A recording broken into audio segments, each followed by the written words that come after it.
me foiling. Woo! This Temu sucker is actually working. All right, let's see if we can actually turn it. Oh, shit. Okay, let's rewind. Here's how we got here.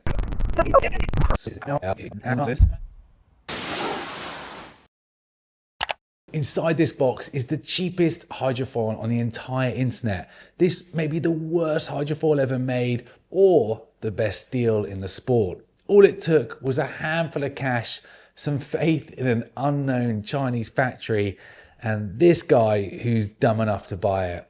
Let's find out how bad this decision actually was.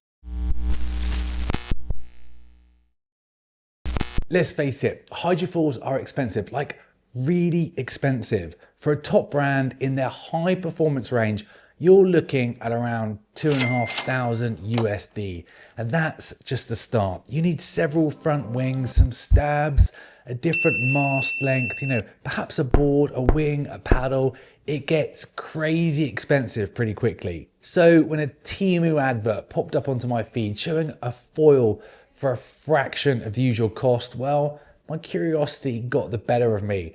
Could a budget factory direct foil actually keep up with the premium brands? So I've been foiling since the early days, and now I pretty much do all the disciplines. I downwind, I surf, pump foiling, wing foiling, parawing, even foil assist.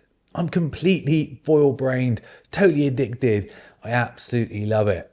So after trying more hydrofoils than I can count, I know what's good, but more importantly, I know what's not good. So when I chose my Temu special, I knew exactly what I was looking for. And I purposely picked a very technical foil, wide span, thin, extremely high aspect, one that's designed to be super efficient and that could pump forever. It's the kind where any tiny weakness becomes a major problem. If this works, it's a miracle. Well, certainly industry changing. And if it doesn't, well, you get to laugh at my suffering.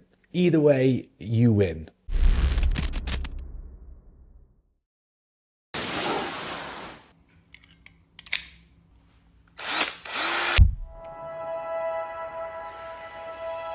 I was ready to roast this thing. I thought it would show up looking like a year 9 project, but honestly, it kind of looks legit. The carbon layup looks slick, the finish is tidy, assembly seamless. It took less than 5 minutes to put together.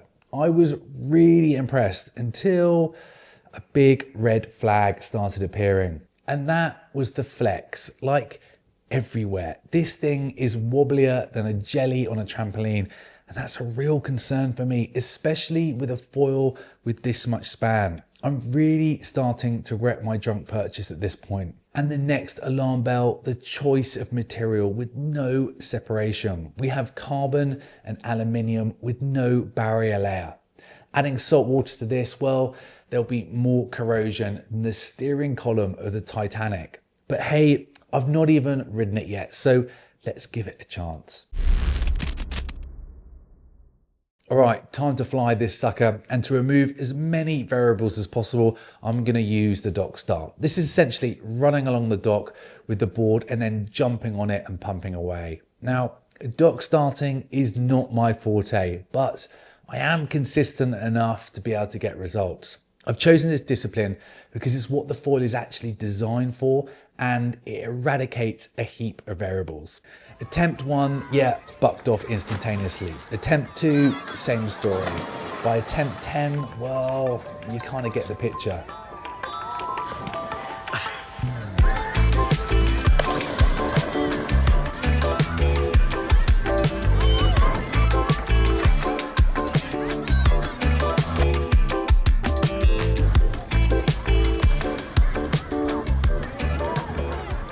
So far, this is not going well. In fact, it's extremely frustrating. I'm questioning every life choice that has led me here. It felt so completely unpredictable. The foil and mast would just twist under my feet. I had zero control. Honestly, it's borderline dangerous. Like, it had its own options and none of them including letting me fly it. You know what? If I didn't know what I was doing, I'd have zero chance. It really shouldn't be this hard. Look, before you lose confidence in me, because I certainly did during this test, here is me on my usual setup.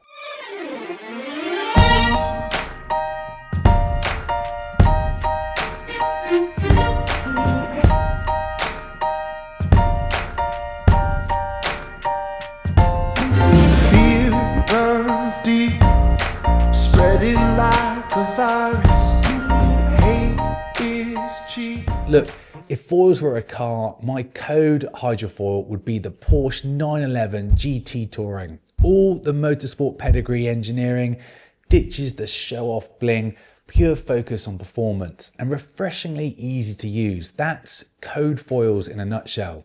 Also, just to be sure it wasn't me, I brought in a mate who's a dock start machine, and guess what? Same result. We both looked like rejected circus performers. So at this point, I was so frustrated, I drove all the way home and got the big gun out. This is Big Bertha, and she's my downwind subboard. Look, I'm pretty competent on this thing, and I use it whenever I'm testing a new foil, as I know that I can paddle most foils up.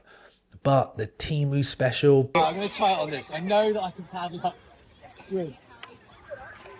If this doesn't work, I know that This pig was impossible to control. It was crazy how hard this was to get up and hydrofoiling. This was turning into a big fail, and I was thinking this video was going to end real quick. But then I realized if I eliminated all the connections, which is the source of all of this flex, at least I may be able to test this foil. So I ditched the terrible Temu mast, fuselage and stabilizer for a premium brand that they actually copied. So perhaps I'd have half a chance of testing it.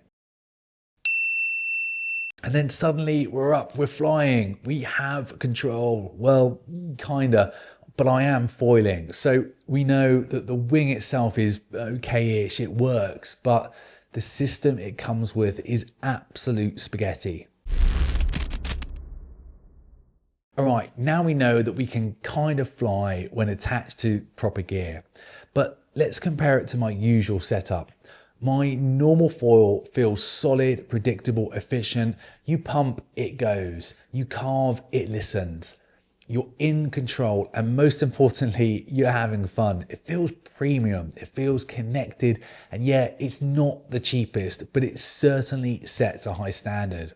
Now, this Temu wing, even with the upgraded fuse, mast, and stabilizer, it still feels like I'm fighting it. Every pump, I can feel the wing flexing backwards and forth. Every carve, the tips are saying, "Nah, mate, you're going this way." Look, it flies technically, but man, it feels like hard work.